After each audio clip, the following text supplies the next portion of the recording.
and welcome back to Why This Film, the podcast where we delve into your childhood, pick out a movie, and have a chat about it. My name's Emily Slade, and welcome back. You watched it so many times before, and now you're gonna watch it again.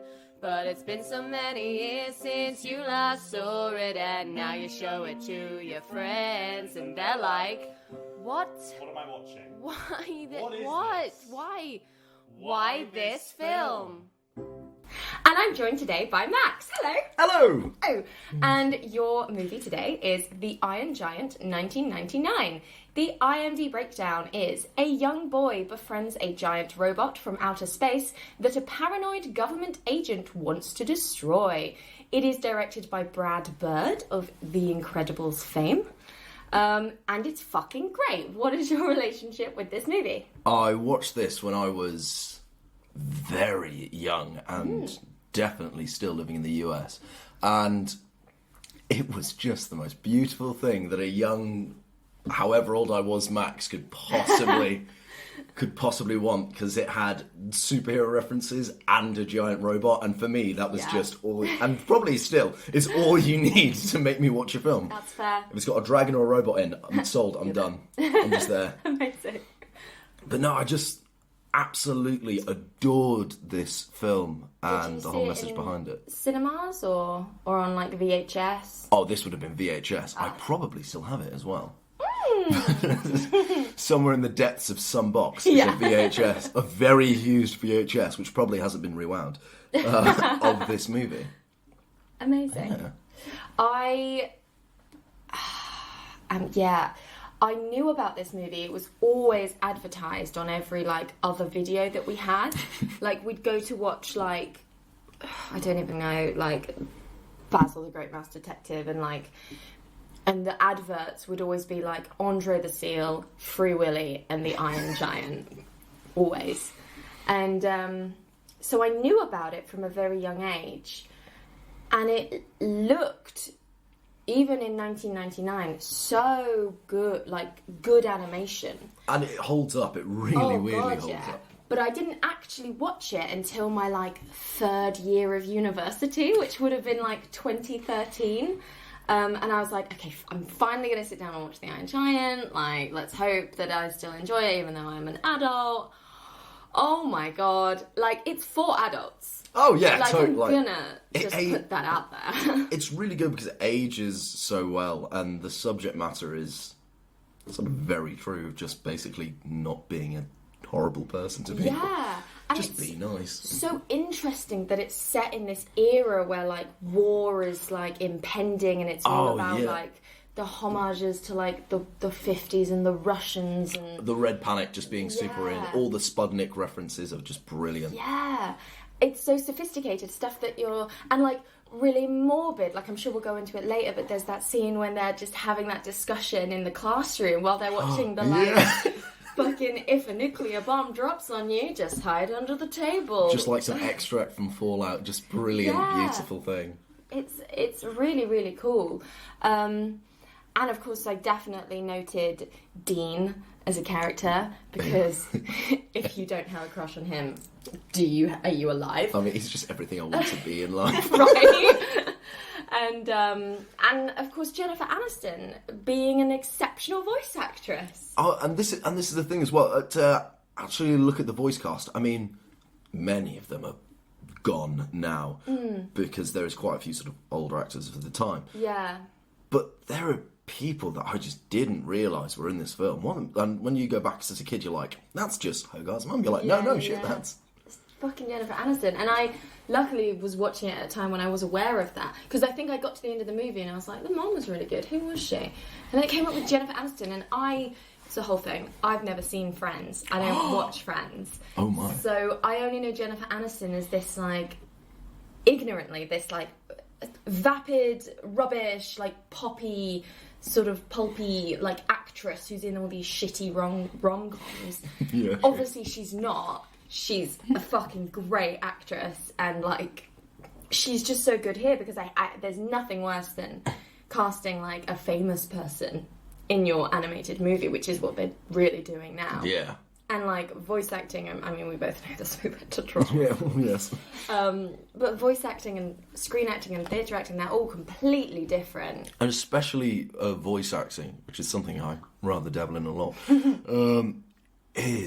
You have one method to convey everything. Yeah. And especially, don't know how this was filmed. Sometimes you see clips of it before, sometimes you're using things. Usually you're recording the stuff and then they're sort of animating around it in different ways. But it depends on the scales of a project like this. It's more sort of the voice acting that's the interesting thing.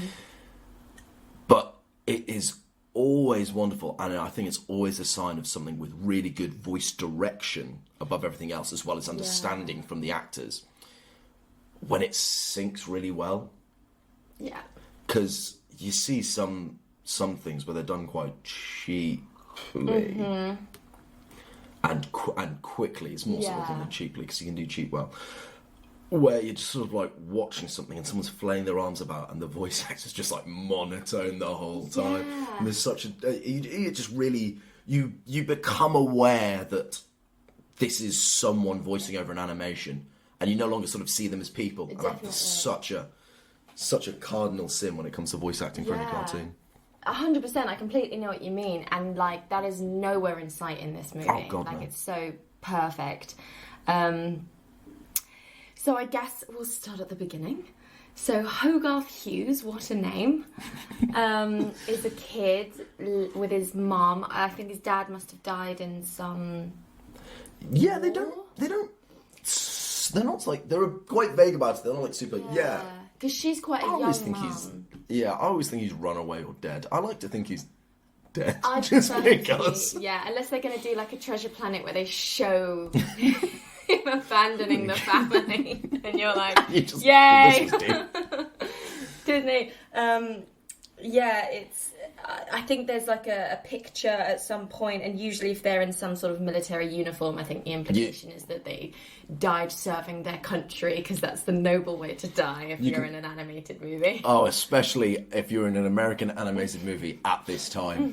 Where, though, I always find it so interesting about this film, where I always, when I go away from the film, and I've not watched it for a while, I go away thinking, God, the army's a dick trying to... I don't know what I should say, but yeah, the army's a dick. And then I come back and go, oh no, the army's actually put really well in this film, and that's a really interesting little structure. Explain. So, obviously, jumping right to the end, Iron Giant goes a bit AWOL, and... Jinx! and goes all gun. And then the army's like, oh yeah, we're going to nuke it. And then they're like, oh no, well there's a kid, so we're not going to nuke it. And it's weird, because they're obviously doing the American thing, showing force, being like, yeah, we're going to kill it. And then they're like, oh, there's a child, we can't do it. Oh, there's people, we can't do it. Yeah. Oh, actually, it's good, we're not going to do it. Yeah. And they're like, oh, this is one of those rare times which isn't entirely realistic when it comes to many armies, of them saying no, and then obviously Mr. Manley coming in and being a complete psycho. He's the like one that sort of, he's the only one really, isn't he, that's like carrying that stereotype of army bad. Yeah. And army psych, and he's already established as this like loser. Massively. Within the army's terms. And also, I think they've done a very, very clever thing where he's army, but he's not really army. Yeah. He's the Men in Black. He's Scully and Mulder. Yeah. Yeah, it's so true. Just a really That's crappy Scully and Mulder. Like, almost the like underfunded, like, oh yeah, we'll have this just for shits and gigs, but like we don't really care for it. It's not a department that we're like invested in. You're like, you've got the X-Files and he's like the Z-Files. Yeah, pretty much. But it's interesting because we had a discussion the other day, me and my housemate, about aliens and stuff, and she's incredibly fascinated for like if and when we ever make contact and what that would do and stuff. And I'm like, no, like I'm not going to deny that there are aliens out there, because there almost definitely are, but like I don't trust humanity to do it right, and it's because of movies like this. And you're right, even though it's just the one person, I'm like, someone's gonna fuck it up and we're gonna be in an intergalactic war, and ain't nobody got time for that. It's such a funny. The time we're recording this now, obviously, it's a funny time politically where there has never been so much uncertainty in the UK, and then there is. And the world, like... A strange person in the States. Climate change as well, and everyone's bullying a 16-year-old girl. Who just really wants to be on a boat and make the world live. The most beautiful thing about animated films is that weird sort of... And it's much more real now than it used to be. In animated films, it's usually a younger protagonist affecting a greater world. Yeah. And I think it has such a big part to play in sort of how we do things now, because when we've been brought up with that thing of it doesn't matter what your age is, you can affect the world around you for positive or for negative. True, that's such a good point. And it's really positive. It's just also in these movies they're not believed for like a good percentage of the movie. Like 3/4. That's what we're in at the moment. But yeah, so the Iron Giant is voiced by Vin Diesel. Which, to me now, makes so much sense. It's funny because I think it was at a time where he hadn't really broken into being in movies. No. Massively. I'm trying to think. I think like the first Fast and Furious may have been out by then. But I imagine and that was it for him. Yeah, because then obviously later on he would be in a lot of kids' movies and he would do a sort of Dwayne "The Rock" Johnson thing. Where the two would be competing for the lamest summer movie. What's the best piece of crap the kids can watch? Yeah. Well, we can only like make the parents endure this summer. I know. Let's put Vin Diesel as the fucking Tooth Fairy. Like, I'm gonna watch it. And yeah, and obviously he doesn't say much in this at all. Like, there was no real reason to have such a, I guess, big person. Because what is Vin Diesel? Was he a wrestler as well? Was he like a? I don't. I feel like he was a person. Do you know what I mean? Like something. He was a man. I don't know what he was. No idea what he was beforehand. All I know, he's got this amazing texture to his voice, like a man that's been drinking petrol all his life. Yeah, yeah. And it works so well. And I mean, you can hear when you listen to the movie. There's obviously some sort of texture on top of a little, sort of like a growly, like a robot-y almost voice. But I mean, when you actually listen to his voice and you listen to the actual like bassy growl of his voice where he's talking like this is like, oh god, there's not a huge amount of work you need to do to a voice like that, because the casting of this is fabulous anyway, and like we said, the voice talent is just phenomenal. Yeah, and it could well be just because this film was like my childhood, but of course a giant robot sounds like that. Yeah. And there is just a weird thing about it where it's big, it's gruff, and it could be just be conceived as scary. There's such a gentleness to it. Yeah. And it could be that I'm reading so much into it, or I'm like putting my knowledge of the film on top of that voice. Yeah. But it's just so good. And I mean, really, there's just like a little bit of metallic-y reverb to it, and that's just the main effect that's added.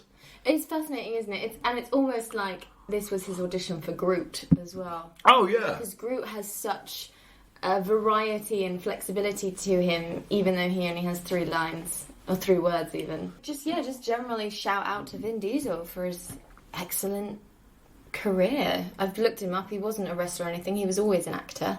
So, good for you, mate. Yeah. Just having a brilliant voice. And you don't expect it. You can sort of get into the habit of just going, oh, well, he's not a serious actor, is he? Well, he's not a serious actor, but he's not a bad actor. You know, not everyone has to have their Turner's Masher on the Old Vic stage to prove themselves as an actor, although I would fucking pay money to watch Vin Diesel as Masher in a version of Three Sisters. No. I'm here for it. I'll never get to Moscow. You got the whole Sputnik film in this. The Sputnik film. You got the whole Sputnik satellite, and that's the first shot of the film of the Sputnik. Yeah, it is. Which is the first satellite. It's cool. It's amazing. And I am a big fan of space and all sort of spacey things. And sci-fi. But I love that. It gives you such a flavour of the time, especially with all the sort of Red Menace influence that the Cold War had. And even though this wasn't filmed at the time, it creates that world for adults without shoving war in the face of children. Definitely. Where everyone's going, oh, I saw a thing, it was a Sputnik. Yeah. Sputnik was the name of one satellite and also the Russian space magazine. Right. Which was, I'm not sure whether it was made at the same time, but the magazine was named after the satellite. Oh, okay. And it's such a typical thing at the time to go, any space thing is a Sputnik. Sputnik. That's really interesting. I didn't know that. Another sort of big theme throughout is the comic books that Hogarth has. That's one of the most valuable comic books in the world. Yeah. Show the, like, sort of Superman American hero compared with the sort of, like, it's even called the, like, Red Monster or something, isn't it? Like, and it's like a huge evil Russian robot fighting Superman. Or the Red Menace might be, something like that. It's something like that. I'm super keyed into my Batman villains, not so much my Superman villains.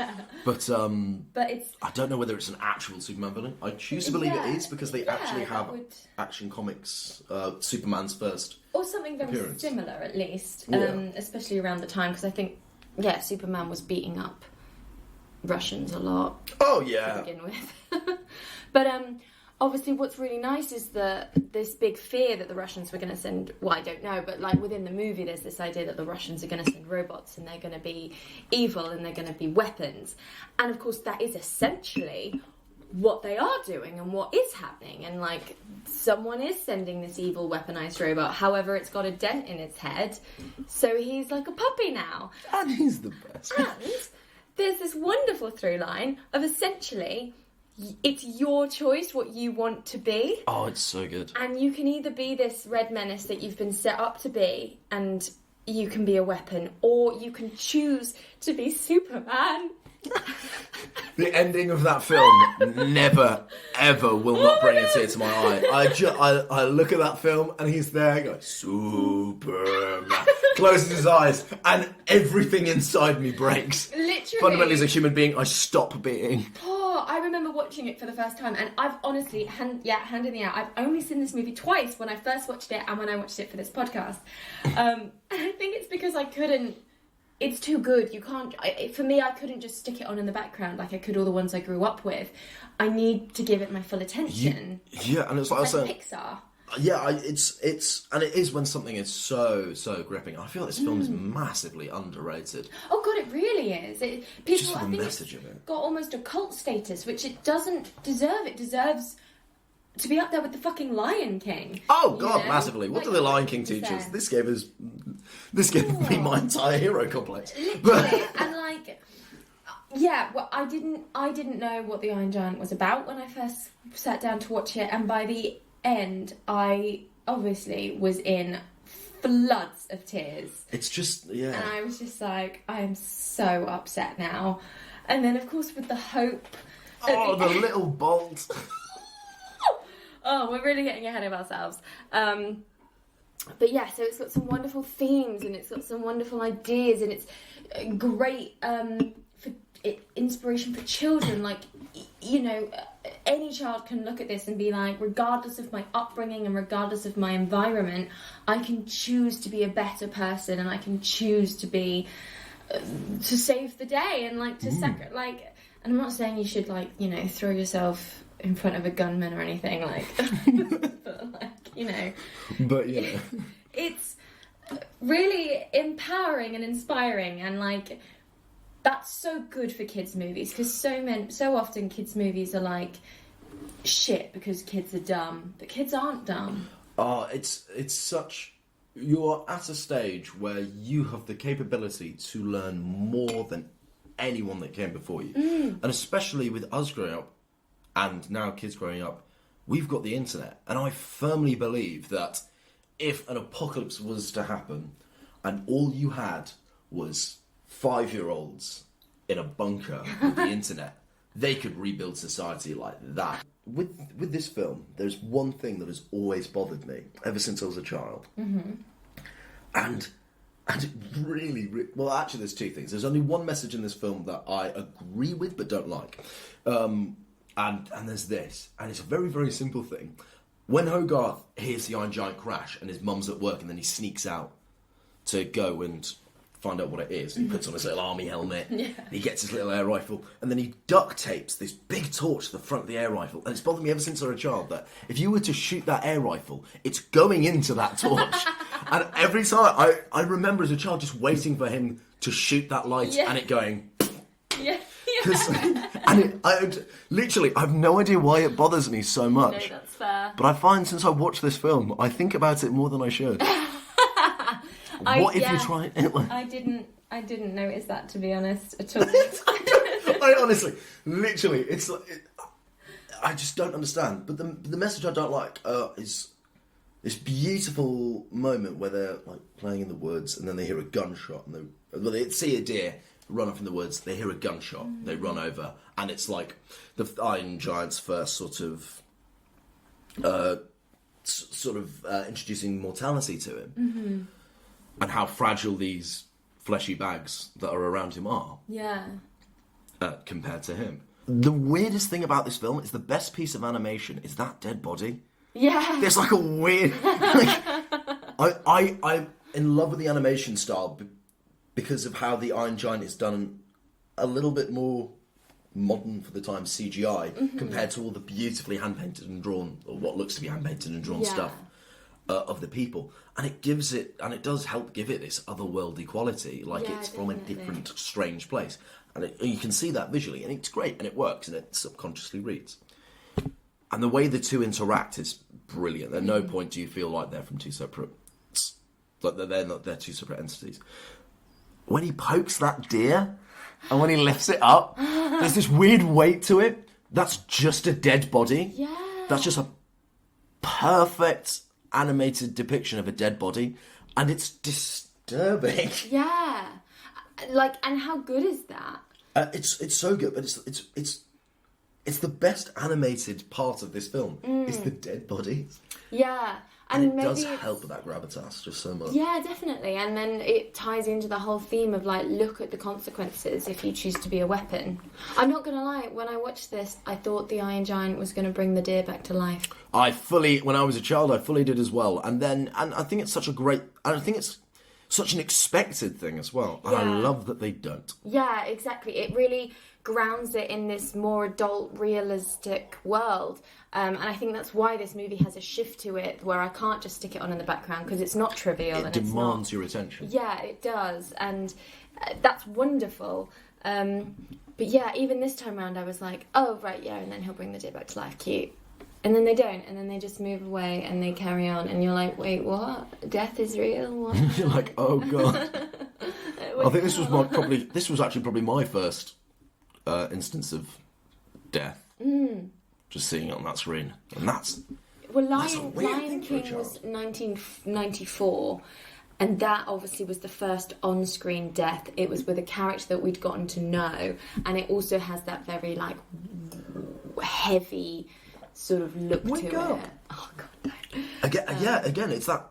So the 90s was very... Animation of the 90s really loved animating dead bodies. Yeah, they wanted us to come to terms with death. With our own mortality. Yeah. Here's some dancing pigs. Now dead. Now dead. Timon and Pumbaa? No, Mufasa dead. So the character of Dean is... Oh, babe. He's, like, super hot and really coolly animated. And just cool in general. Yeah, and he's established from the beginning to be like, oh, if we don't stick up for the weirdos, who's going to? Yeah. And like, yay! And he befriends this kid, and like, he lives in a fucking junkyard, drinks coffee, and makes art out of like scrap metal. Like, what a fucking badass! I mean, like, to this day, whenever I meet anyone like Dean, I'm like, you are just the best. Yeah. I shaved the other day after not shaving for a while for a thing, and because I watched this film, I was like, what would I look like with a little soul patch like Dean? I was like, I reckon I could pull this off, but I look like Shaggy. So I immediately shaved my whole face, and he's very much like a typical, designed to be like a typical artist at the time, but he's very much the logical progression, I think, of Hogarth as well. And obviously at the end, with this sort of that whole thing of like Dean and Hogarth's mum getting together. Yeah. And he's obviously a very positive influence on his life. Yeah, definitely. Which is really great. And I think these characters are not like the characters we expect them to be almost. Like, I can't think of another male animated character from the 90s that's like Dean. Like, he's very... Yeah. He's just really down to earth, and he's really, like, okay with being himself. Whereas usually we're confronted with these characters who are, like, struggling with something or not quite sure who they are or like trying to deal with some stuff, and he just knows who he is and he's completely okay with that, even though who he is super weird. And it's summed up beautifully with possibly my favourite moment from the film, where they're at the lake and Hogarth does a cannonball and then the Iron Giant does a cannonball and the entire lake like gets explodes up and all the water swooshes, and Dean is sat in his armchair with the newspaper and he like swooshes and he ends up in the middle of the road, and this truck comes along and he's like, hey, and he's like, yeah, you're in the road, yeah. All right then. It's fucking great. Dean gives and takes no shit. Like he does not. He gives no shits. He takes no shit. He's just the fucking And that's best. another great role model of like, instead of a man that's full of like issues where he can't express his emotions or he can't like, you know, last time we did the Swan Princess and the whole plot, it hinges on the fact that Derek can't express his feelings. Shit, and it's like... And Dean's just here like, yeah, I make fucking scrap metal art. What of it? I make cool things like, and dress this robot up as like some sort of planetarium Yeah. at an immediate time of need. And he's just so like kind and generous, and then on the flip side of that, the mum is so like down to earth and cool and just a great mum, and not like suffering. Like Jim Hawkins' mum in Treasure Planet is a bit sort of like, I love my son but I'm a bit kind of useless. Yeah, I can't quite. Because it's like the medieval period in space and like I don't have much to do. But this woman is very much like, I'm working and like I trust you to look after yourself and I'm really here for you, and like she's a real mum. She doesn't take shit from Hogarth, but like... But in my opinion, it's so important as well. I mean, I wasn't raised as a single child. Like, both my parents are alive. They're divorced, but they're alive. But my mum's a very, very strong woman. Both my sisters, I've got two sisters, are incredibly strong women. Charlie's so driven, and Alex has just like we're talking about here, such a sense of self. She's very much like Dean in that way. And she's just got a very unshaking knowledge of what is fundamentally right and wrong for her. Mm-hmm. And my stepmother, Caroline, is an incredibly intelligent woman and can have a joke but wouldn't take shit from anyone. Mm-hmm. And like in so many things like this, the mum's just like there. The mum's just there. But this mum's present, and you can see how hard she's working. And often she's the mum struggling, is, but she's strong and fucking there. Exactly, man. and often the mum is there to almost be another side chick in the sense of like, oh, and you've got to save your family, which is your mum, because women are weak. But he doesn't have to save her, because the whole town is in jeopardy. Yeah. And like, yeah, you're right, she's present, and she's working, and she's surviving, and like she's using her wits, and like she's smart, and like she's been doing fine and doesn't need anyone. Yeah, exactly. And I think they just get together because they're two young, cool people who like each other and share a love for this kid.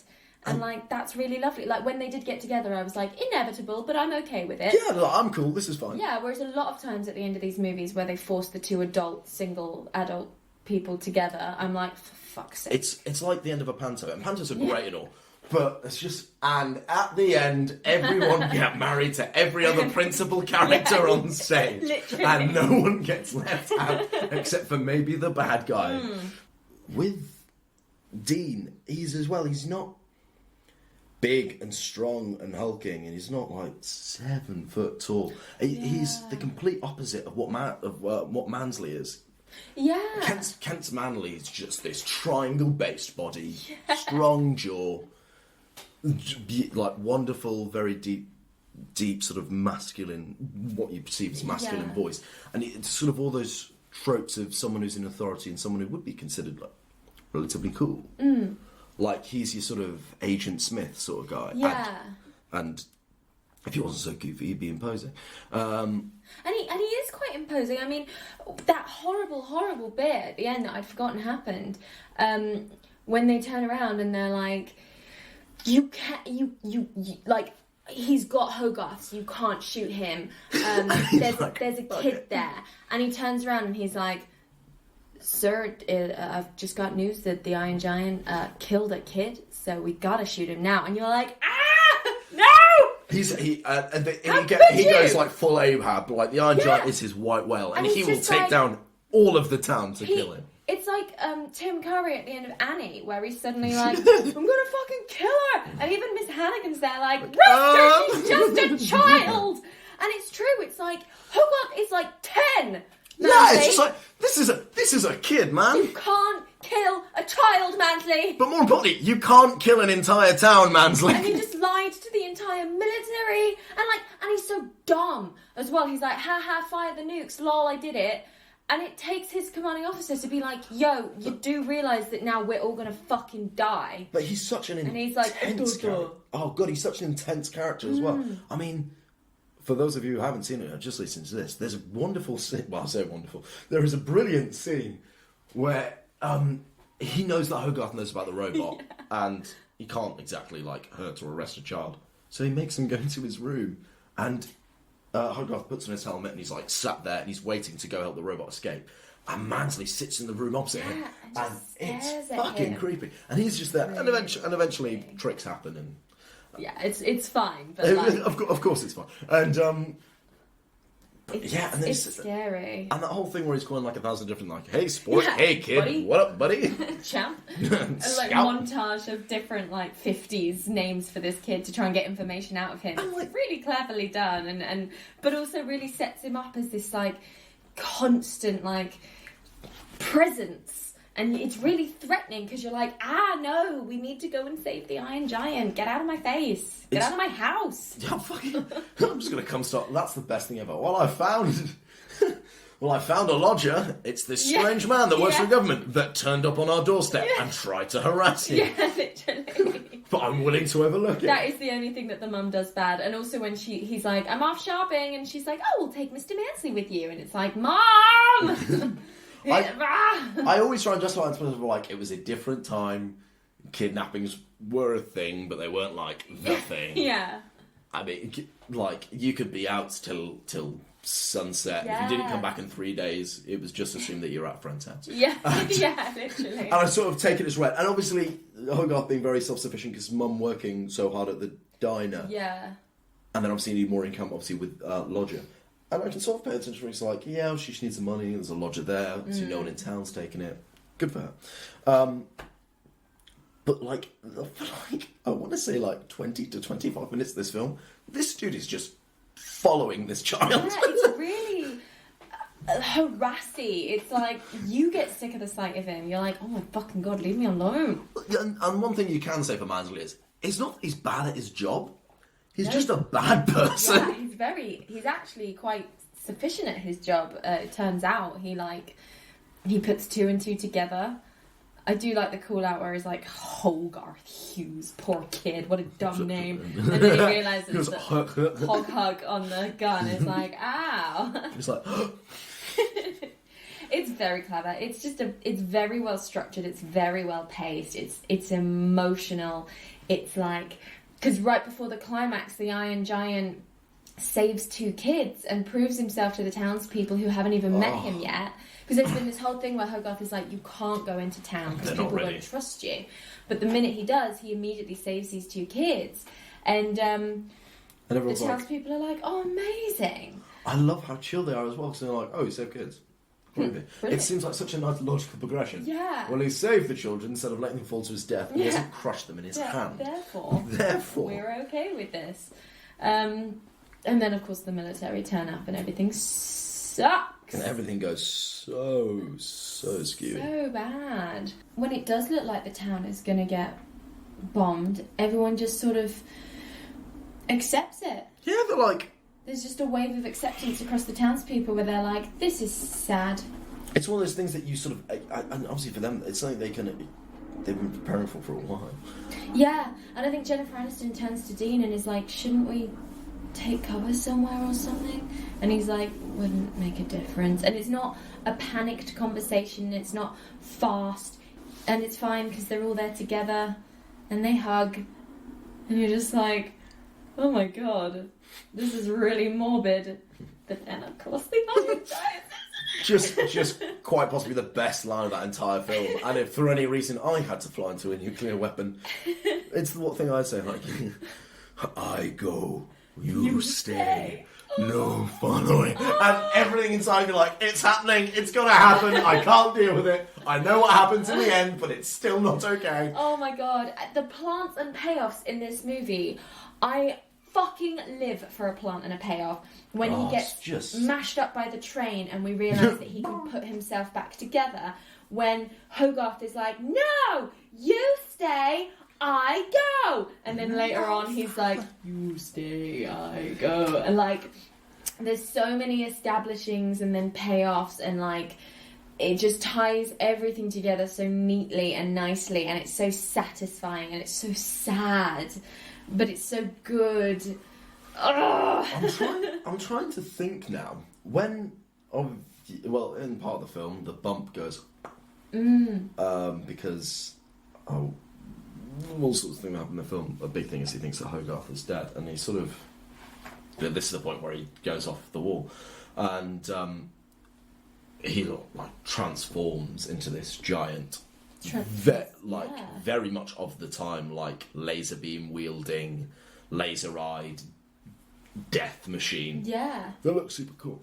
But that looks super cool and intimidating. He gets this weird like Buzz Lightyear bubble, and I'm trying to think if he actually kills anyone. I want to say he hits a plane. Yeah, I feel like he attacks something. a lot of vehicles, but I think it's sort of implied that the people are okay because they sort of get flung from it. Yeah, I know there's I can remember a truck and people jumping. Yeah. But I'm trying to think, and I mean, if he has, it's great, and yeah. But it's so, just to then have Hogarth come back and be like, don't be a gun. I also really, really like.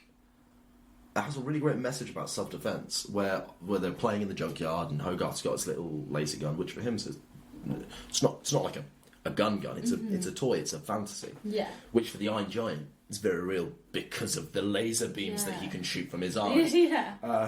Or the ray gun he has in his hand. And obviously he's pretending to shoot people. It's wheeling around. It's making laser noises and all that. And it registers a threat. Tries to stop the threat. And I think it's nice because it sort of throws a little bit of, not like a huge amount of doubt, like a smidgen of doubt that the Iron Giants come from another world and that it's capable of decimating something, but also it's not doing anything until it's attacked. Yeah, yeah, and like, they very much say that when they go to the town, they're like, don't attack him. Don't attack him because he'll defend himself. If you just leave him alone, it will be fine. And that's the same with literally everything. Yeah. Do you know what I mean? Like, if you don't try and poke the tiger, it won't bite you. If you don't pull the puppy's tail, it won't snap at you. Like, just leave everything alone and be nice. Yeah. It's not hard. Just don't hit the thing. If you burn down the rainforest, climate change will happen and we'll all drown. You'll have an indigenous people sue you. And the UN won't give you any money because you're a corrupt leader.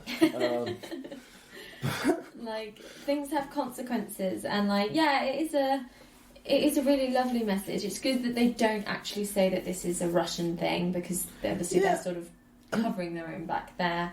Oh, massively. And also just, like, it only attacks when threatened. And, like, really threatened by, like, a weapon.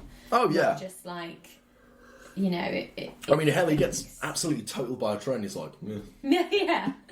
Yeah, but if you show a gun is like toy gun, it's like, oh, no, shit, well, I better laser beam you. Yeah. Yeah. I think as well, it's his subroutines that mean like threat, dispose of. He himself obviously never wants to hurt Hogarth, and hence why he goes absolutely raging on the town when Hogarth dies. I just think, like, we're all... It humanises them in such a way of, like, we're all capable of snapping, and we all have moments when we snap. And they don't define us. Yeah. Whenever I drive, I'm a very angry person. And as anyone who's been in the car with me will say. But it doesn't define who I am. And it takes... except when I'm driving, it takes a lot to sort of make me snap. I like to think I can be quite a patient person. Mm-hmm. And things make me angry, and there'll be occasions where I shout or I really lose it. But again, that's not like the sum total of my parts. Mm-hmm. That's an aspect that makes us human. Yeah. It just makes it a thing. Yeah. You can be the nicest dog in the world, but like you said, you pull the dog's tail, it's going to bite you. It's got so many layers to it, this movie, and I mean, I think it comes from a book. I haven't read the book. It does. I have not either, and it is a thing that I should read. I think there's actually a couple, because it's not called The Iron Giant. I think it's called The Iron Man. Oh, okay, that makes sense. That rings a bell. And then there's The Iron Woman, and then there is another one, which I don't know the name of. And I think the cover for it is terrifying. It's got like this. If you've ever seen the album cover for the Queen album News of the World, it's got a robot that looks like that. It's got ears and a face, and it's got piercing blue eyes. I'm going to Google it now. Do give it a Google. It's super intimidating, and it's not quite as cute. Oh God, yeah. Yeah, it is called The Iron Man. Also by Ted Hughes and obviously Hogarth Hughes. So there you go. But yeah, I can't tell you if it's a good book or not. I'm going to assume it is because there is an amazing film about it. Yeah, but, and I think did he have anything to do with... No, I don't think he did. I'm not even sure. I'd like to think that if... No, he wouldn't have done, because he died in 1998 and this movie came out in 1999. That would be an excellent reason for him not having an input on this film. Yeah. But no, I think I don't know, obviously, because I haven't read the book, how much of it's in the film. Yeah. And if there is a kid, and whether he is called Hogarth. Yeah. Or if he even has a surname. And I like to think that obviously maybe Hogarth Hughes might be a nice little... Yeah. There's a little notebook in front of me for all you people at home of when I initially watched this film to come onto this podcast.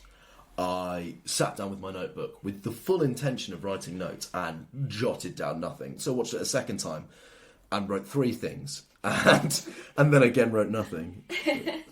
It's such a good film. It's such a good film. Go watch it. Just have your entire life changed. It's such an important... This and Batman, the Batman the animated series and the comic books, they shaped my entire morality. So do you have anything you want to plug? Where can we find you? Follow... I have so many things. You can follow me on Twitter at Max_Jukes, which is Jukes for all you fun people, because I'm awkward like that. What else? You can look at my website and you can listen to my voice reel and potentially cast me in things. A character voice reel seems to be coming, as well as a singing reel, because I can do that as well. Tick, tick, tick. Tick, tick, tick. And that's all at maxjukes.co.uk. As well as if you want to get in contact with me and shout at me and say that Young Giant's crap, I will fight you. Just email. And what else? I'm in a radio play that is also on whatever lovely podcasting platform you're probably listening to this on. Nice. Called Divine Comedy. It's got a couple of, for those of you who don't know, we both went to the same drama school. I graduated a year before you did. And there is, I think it might even be totally, there's loads and loads of Drama Studio London people in it. It's a great drama school. If you think about going to drama school in the UK, go to it. And Divine Comedy, listen to it. It's on SoundCloud, Podbean. It's on iTunes as well, but yesterday they deleted the first episode. Oh no. So listen to it on the other 2 first, and then, or listen to the second episode and go back to the first. Go crazy. It'll work. It's fine. And there is more episodes of that coming. We're working on getting a Kickstarter together so we can fund it and make sure that everyone's paid and basically make it as good as we can. So it's just the first 2 episodes. And I think that's all I have to plug. I'm going to say that's all I have to plug. Oh, Instagram. Yeah, follow me on Instagram as well if you want to.